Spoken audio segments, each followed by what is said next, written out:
All right, maybe you've heard, but there's some fashion fallout after the Met Gala. You might have noticed a lot of bare skin on display, and it went far beyond the usual plunging necklines and high slit skirts.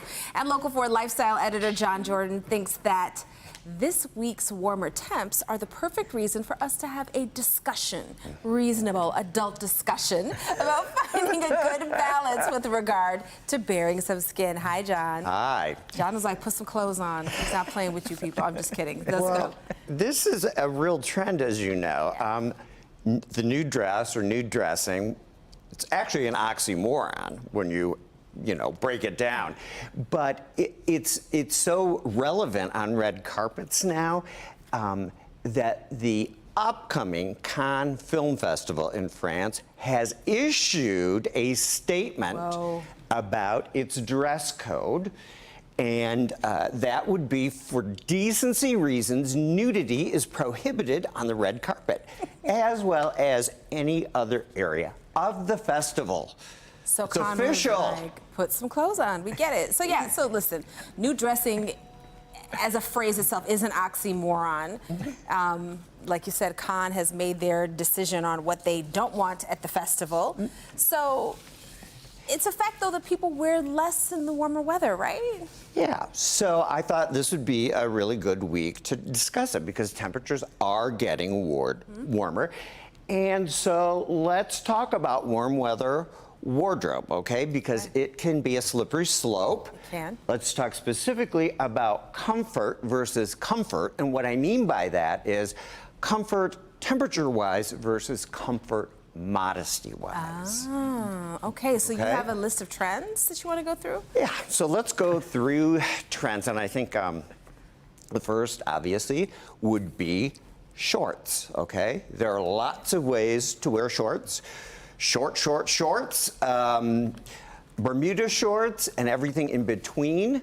For men, it's kind of interesting because we kind of went out of, the baggy board short era to the standard 9-inch seam, and then it was 7 inches, and now I'm seeing inseams that are 5 inches. Yeah, so the hoochie daddy shorts, as they call them. It's getting shorter, Jason. You won't see me in nothing like the 5 inches of Yeah. You know what it is. Okay, so can you wear shorts to work? That's a good question. You know what? Our coworker Hans knows how to wear shorts. He does. He wears them really. He elevates them with a tie and a shirt and cool sneakers. But what do you think? Can you wear shorts to work, and how would you do that? I think that they need to be the appropriate length, no matter who is wearing them, because you can't be comfortable and with something too short on, and it's just not professional if they're too short. That's my opinion. I can't wear shorts at work. Okay. I mean, I just don't feel like it. I mean, if I'm working outside, cool. But like if I'm like at work in an office environment, I don't feel like there's any appropriate way to match a pair of shorts. So that's your comfort level mindset. There are some other things that we'll just go through quickly. Sleeveless, that's another thing that, women have always been able to do it, but now they're wearing sleeveless dresses in the winter. And it's a big thing for men, like sleeveless sweater vests in the winter makes more sense for now. Crop tops for both sexes, but is the crop top sort of short and boxy, or is it belly bearing? Yeah. And flip-flops. Let's get to flip-flops.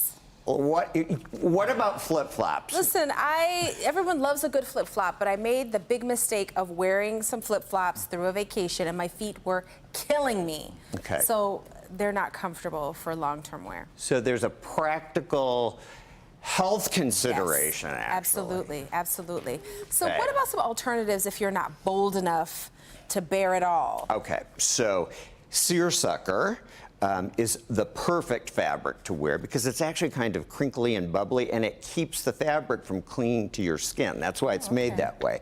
Linen, you can relax in linen, but embrace the fact that it wrinkles because it's supposed to. And the other thing that I think we can do is go with the flow. Tati, we talk about this all the time. Fashion proportions are getting much bigger. And that's a great way, when you think about it, volume to be comfortable. There's airflow, and it is physically more comfortable to wear oversized clothes. It really is, John. These are some great tips. Thank you so much. Basically, like I said, he said put some clothes on, but we love it. And to that point, the Cannes Film Festival is also banning voluminous outfits, in particular those with large train that hinder the flow of guests and complicates seating in the theater. And we talk about that all the time, too. All the time. John doesn't play. He really doesn't. That's awesome, John. Thank you so much.